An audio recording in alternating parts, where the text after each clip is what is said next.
Hola, buenos días. Mi nombre es Julio del Cueto, soy profesor adjunto de la materia. En esta clase y en la de la semana que viene vamos a trabajar el punto 3 de la unidad 2, la tradición de la psicopatología y el surgimiento de la psicoterapia. Los textos que vamos a utilizar como bibliografía para trabajar en estas 2 semanas son el módulo 2, el surgimiento de la psicoterapia, debates en torno al hipnotismo, la sugestión y la percepción, de mi autoría, y el módulo 3, un modelo para lo pensable en psicología, de la profesora Malagrina. Esta tradición que vamos a comenzar a trabajar hoy se relaciona fundamentalmente con una concepción del ser humano que se desarrolla para dar respuesta a su sufrimiento y para intentar intervenir sobre ese sufrimiento, sobre ese ser humano que sufre, por la vía de lo psíquico, es decir, a través de una intervención psicoterapéutica. Para dar cuenta del surgimiento histórico de la psicoterapia moderna, es necesario atender a la confluencia de tres grandes cuestiones. En primer lugar, en lo que corresponde a los tipos de tratamiento que se dan para las enfermedades mentales, vamos a tratar de ir siguiendo los cambios que se dan desde uno de los primeros antecedentes de las psicoterapias modernas, que como es el magnetismo animal o mesmerismo, pasando por las prácticas hipnóticas hasta las psicoterapias de tipo sugestivas que comienzan a aparecer a finales del siglo XIX. En este marco vamos a ver los debates que se van a dar en la segunda parte del siglo XIX entre la llamada escuela de la Salpêtrière y la escuela de Nancy acerca del valor, los alcances y los límites del hipnotismo y la sugestión. En segundo lugar, vamos a presentar la tradición del inconsciente cerebral en la neurofisiología de la segunda mitad del siglo XIX. Básicamente, por el impacto que los descubrimientos de esta neurofisiología van a tener sobre las nociones clásicas de sujeto, sobre la noción de yo y la noción de la conciencia. En tercer lugar, vamos a trabajar los cambios correlativos que se van a ir dando en los distintos modelos explicativos de las neurosis, teniendo en cuenta que las neurosis constituye un conjunto de enfermedades que, por lo menos durante el siglo XIX, se han mostrado rebeldes a esos modelos explicativos, es decir, que han mostrado los límites y las dificultades de los modelos explicativos que se elaboraban para dar cuenta de ellas. Estas tres cuestiones están vinculadas por dos razones. La primera de ellas es que tanto las neurosis como los fenómenos del magnetismo animal estuvieron entre los principales problemas que tenían en mente los neurofisiólogos del siglo XIX cuando abordaron los estudios del sistema nervioso que los llevaron a postular la noción de inconsciente cerebral. Es decir, este descubrimiento, el descubrimiento del inconsciente cerebral, está estrechamente ligado a las neurosis y a la explicación del magnetismo animal.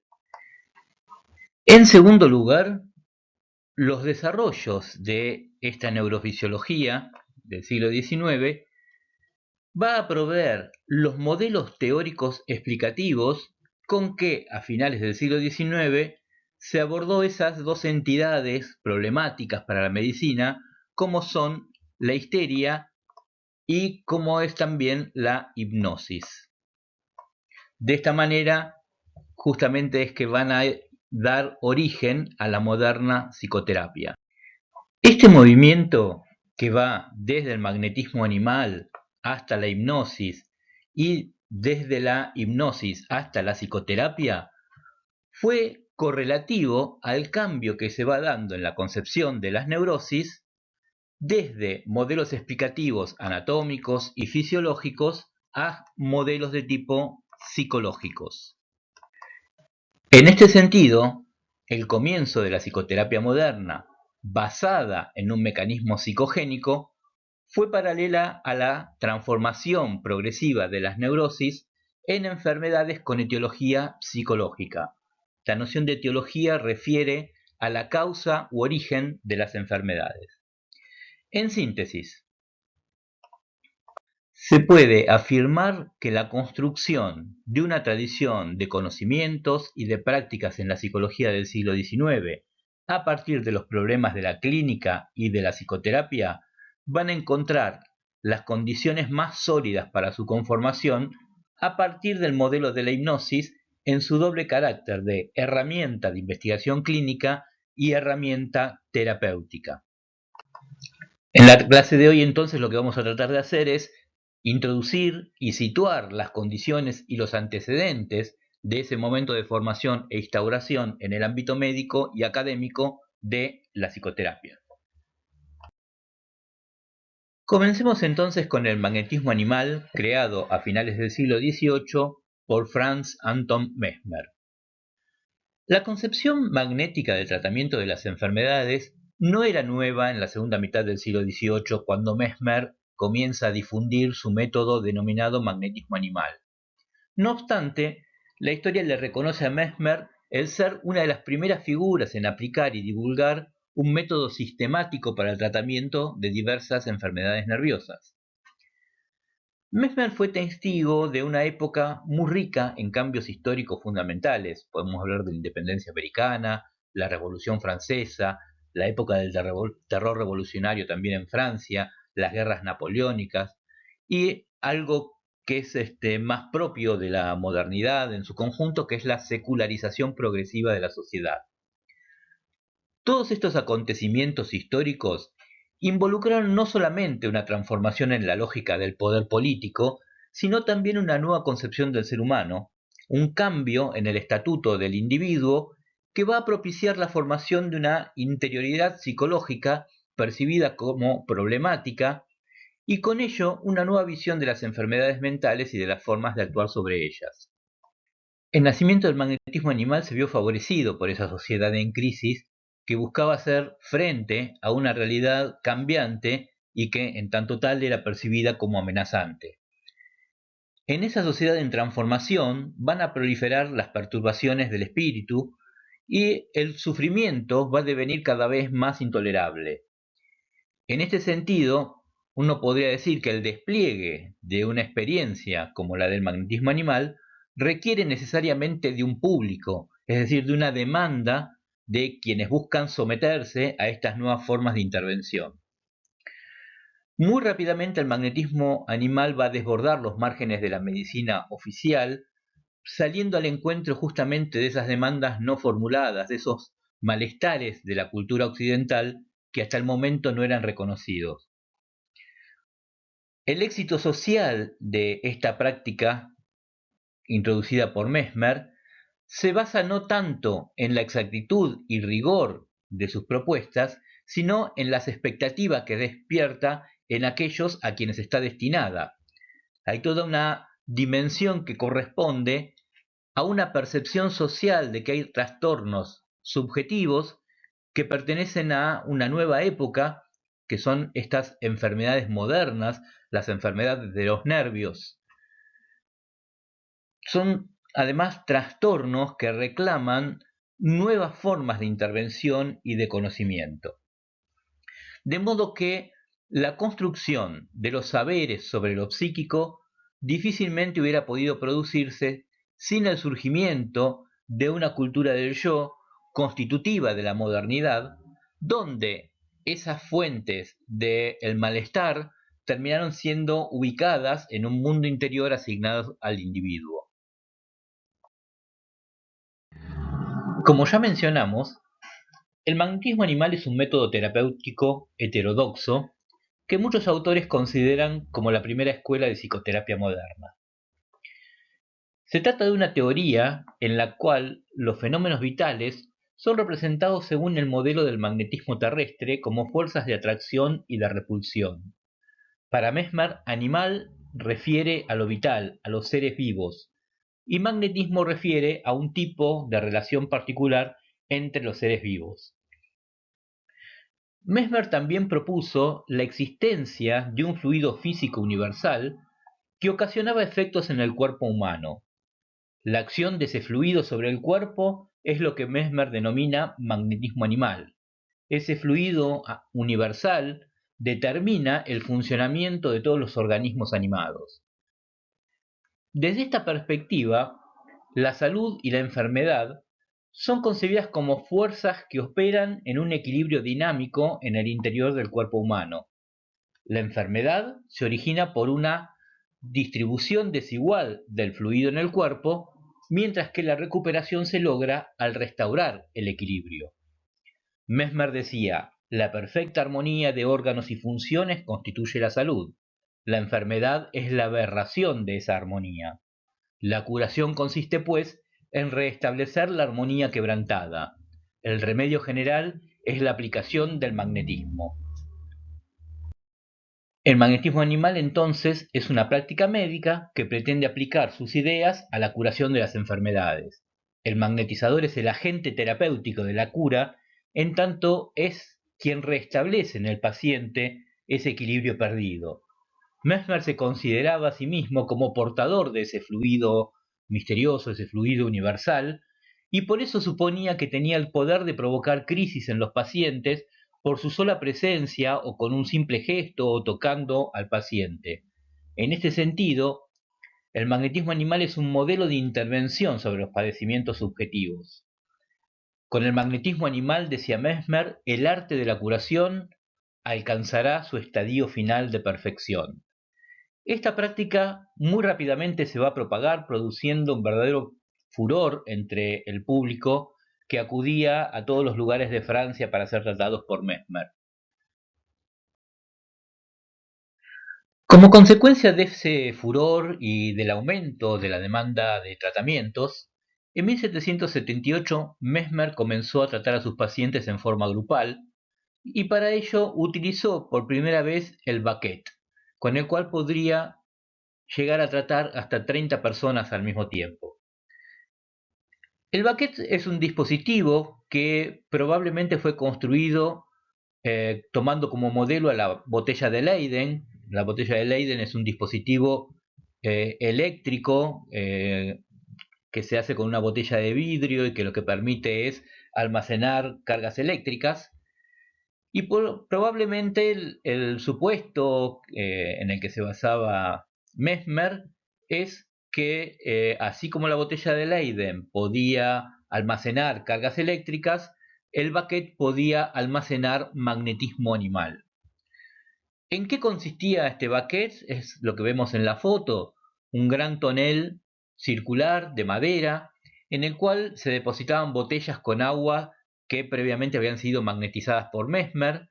Esas botellas eran sumergidas en agua que contenía hierro, rocas y otras sustancias, y del borde del baquet lo que vemos es que sobresalían cuerdas y barras de hierro para que cada paciente pudiese aplicárselas a sí mismo sobre la parte de su cuerpo que se veía afectada. Vamos a ver una escena de la película Mesmer de 1994 en donde se muestra una sesión con el baquet.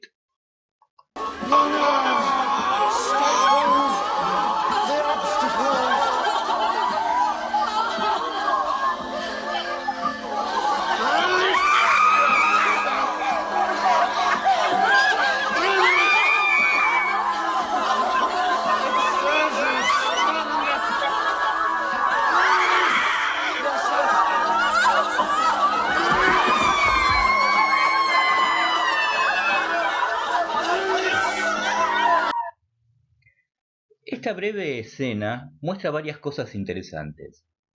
En primer lugar, es claro que para la medicina de la época resultaba muy difícil establecer con certeza cuál era la naturaleza de estas crisis producidas por el tratamiento de Mesmer. Algunos autores del siglo XIX suponían que en realidad se trataba de crisis epilépticas ocasionadas por el sonido, la luz y la estimulación táctil en sujetos que eran de por sí susceptibles.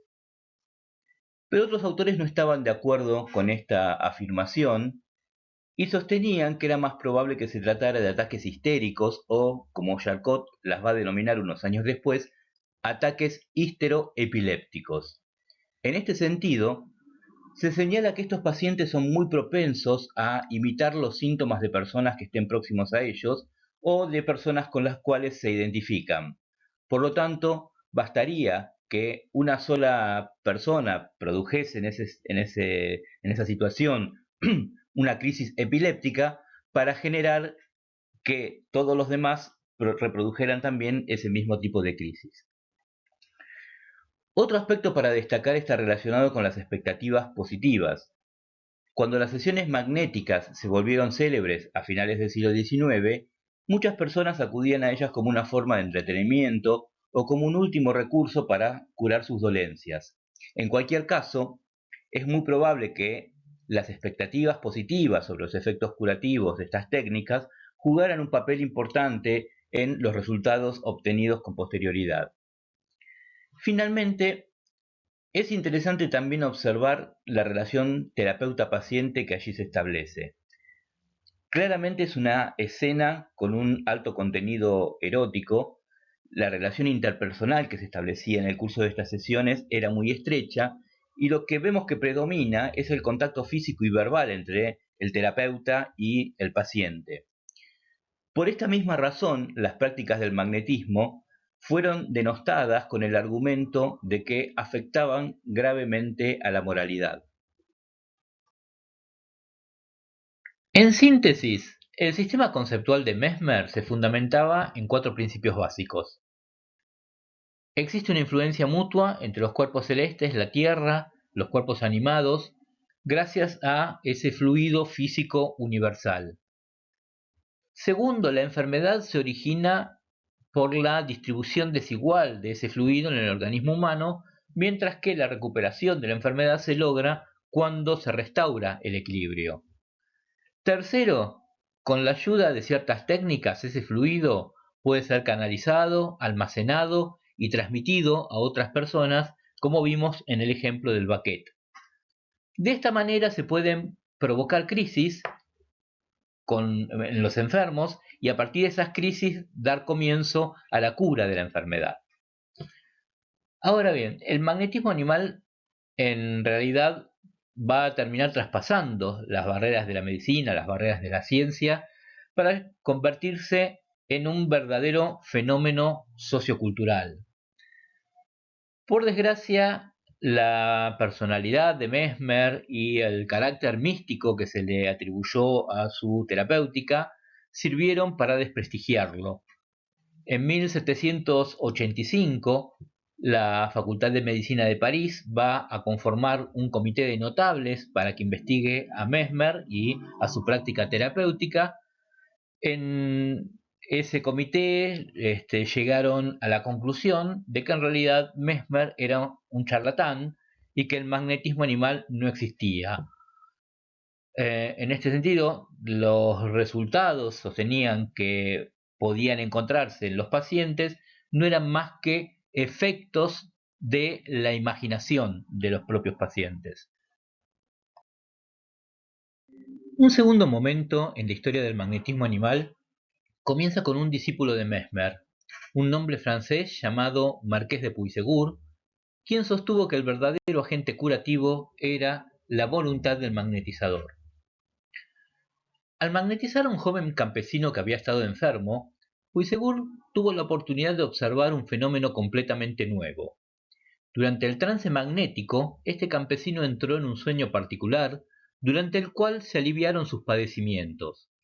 Al despertarlo, Puysegur observó que el paciente no guardaba ningún recuerdo de lo que había sucedido en el estado del sueño.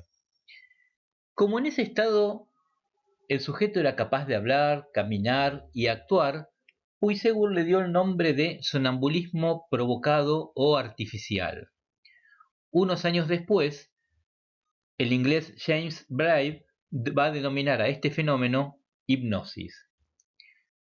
Puysegur además sostenía que cuando los pacientes entraban en ese estado sonambúlico, adquirían poderes inesperados como por ejemplo la predicción del futuro o hablar idiomas que en la vigilia el paciente no conocía.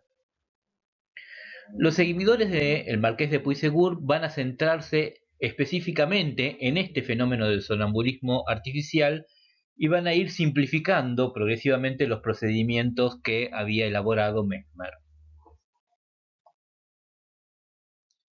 Un tercer momento importante en la historia del magnetismo animal tiene por personaje principal al abate José Custodio de Faría, un sacerdote portugués que había sido discípulo del marqués de Puysegur.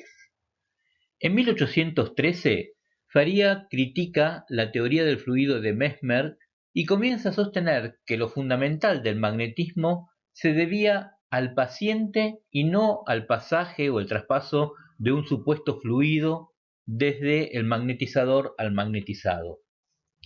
Desde esta perspectiva antifluidista de Faría, realizó el primer intento de explicación psicológica del magnetismo animal. Si bien su obra no tuvo una gran aceptación ni mucha difusión en su época, tiene un papel destacado en la historia de la psicoterapia, ya que en la segunda parte del siglo XIX, los autores que van a conformar la llamada Escuela de Nancy van a reivindicar a Faría adjudicándole la prioridad en la formulación de la noción de sugestión. La nueva concepción del magnetismo que plantea Faría se va a fundar en dos cuestiones centrales. Por una parte, rechaza cualquier explicación extraordinaria o sobrenatural del sonambulismo provocado, el cual a su criterio debía ser examinado estrictamente como un fenómeno natural. Por otra parte, sostiene que la causa de los fenómenos magnéticos radica exclusivamente en el sujeto magnetizado. Solamente es posible magnetizar a quien se encuentra íntimamente convencido de que va a ser influenciado. En otras palabras, es la propia imaginación de los sujetos magnetizados la que actúa como una influencia determinante para que esa acción magnética se produzca. En este sentido, el enfoque sostenido por Faría desplaza al magnetizador con su poder para manejar y dirigir a voluntad ese fluido físico universal, lo desplaza al magnetizador, decía, del lugar central en la producción de la acción magnética, ya que para Faría el papel central lo va a tener la capacidad del sujeto magnetizado para concentrarse en una idea sugerida verbalmente por el magnetizador. Finalmente, el procedimiento que va a proponer el abate Faría para inducir el sueño y el sonambulismo provocado es la sugestión verbal.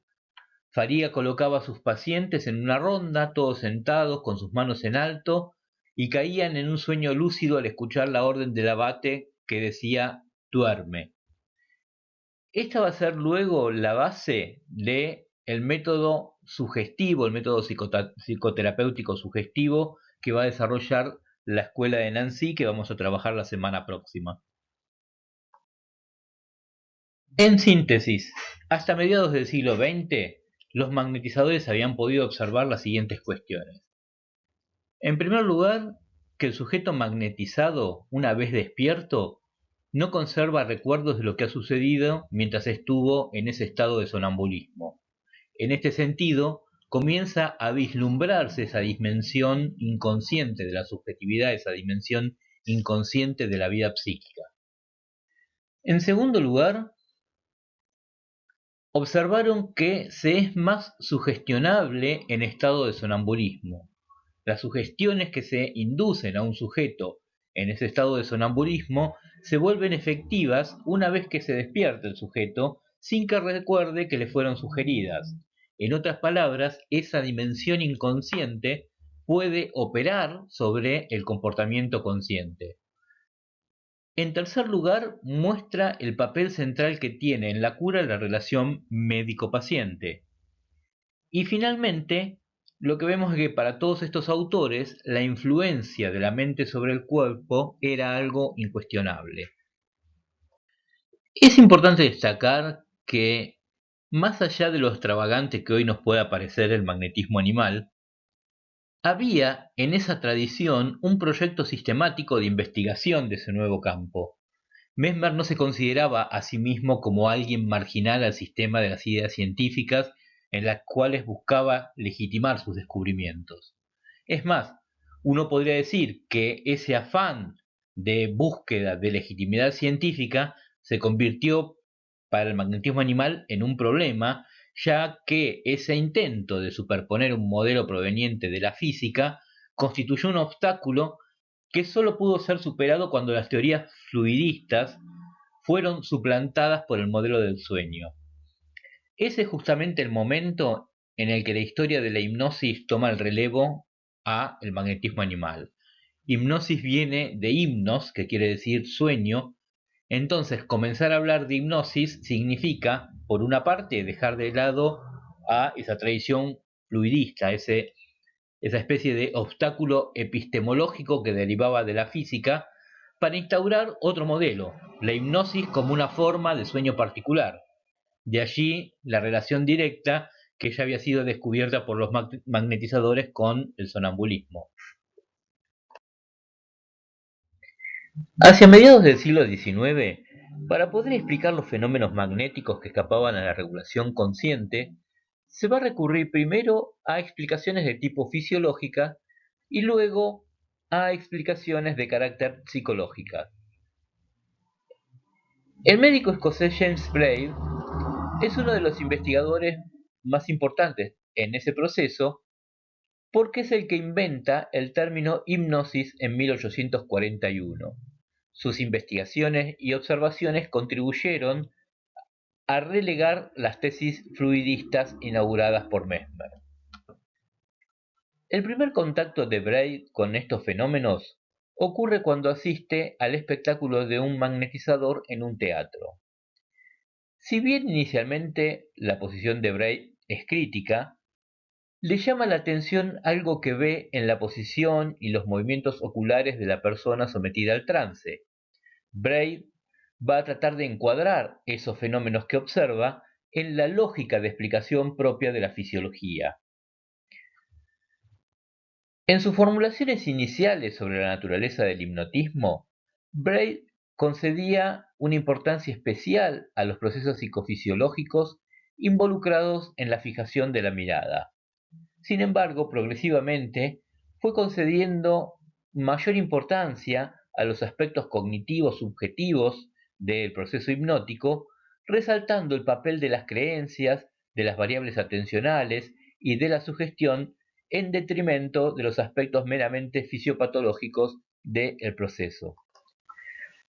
La primera teoría de Braid piensa a la hipnosis como asociada a un estado de fatiga.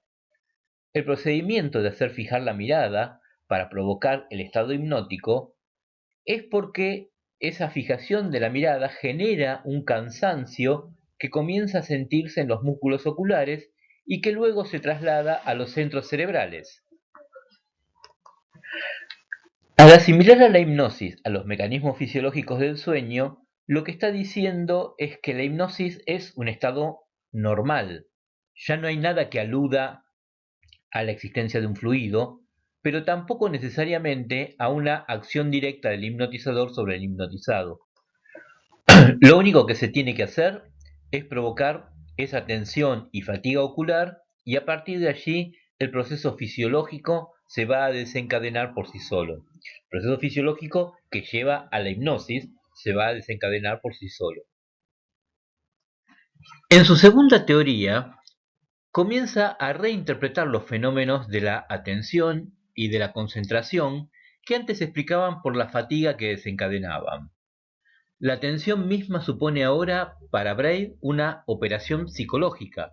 Para que haya atención, por ejemplo, de la mirada sobre un punto o sobre un objeto, tiene que haber una idea operante en el sentido de que va a ser hipnotizado. Comienza acá una primera formulación de la sugestión situada ante todo en ese efecto anticipatorio que en el sujeto a ser hipnotizado cumple la idea. Esta es una primera postulación de una teoría ideomotora según la cual siempre hay representaciones, ideas que actúan y dominan la acción motora. La hipnosis no sería más que una forma extrema de un psiquismo dominado por una idea central o monoideísmo que anticipa la entrada en el estado de hipnosis. Una vez que el sujeto está hipnotizado, el hipnotizador está en una posición privilegiada para imponer en el hipnotizado esas ideas dominantes y producir en él determinados efectos. Es entonces la concentración mental en una idea predominante. La diferencia entre los fenómenos de vigilia y el hipnotismo dependen solamente del grado de concentración alcanzada por el sujeto en un momento determinado. Por otra parte, en la obra de Bray sobre la hipnosis, confluyeron la psicología asociacionista y la fisiología del sistema nervioso británico. Esta confluencia permitió una nueva forma de plantear el problema de la relación entre la mente y el cuerpo, que pone de relieve la importancia de los procesos automáticos identificados con el funcionamiento reflejo del sistema nervioso y la actividad psíquica no consciente. Los procesos automáticos van a ser concebidos como una especie de puente entre lo somático inconsciente y la conciencia o lo psíquico. En resumen, Braille va a encarnar el paso definitivo desde las concepciones fluidistas de la sugestión hacia concepciones más subjetivistas, más intrapsíquicas, y a partir de aquí esas dos perspectivas se encontrarán permanentemente en disputa, la perspectiva fisiopatológica y la perspectiva psicológica. Esa disputa se va a cristalizar en concreto en la polémica entre la escuela de la Salpêtrière y la escuela de Nancy a partir de la década de 1880. Esta polémica es relevante no solamente para la historia de la hipnosis, sino también para el desarrollo de la psicopatología y la psicoterapia moderna. Entonces, la semana próxima, con la misma bibliografía, vamos a trabajar el inconsciente cerebral y esta polémica entre la escuela de la Salpêtrière y la escuela de Nancy.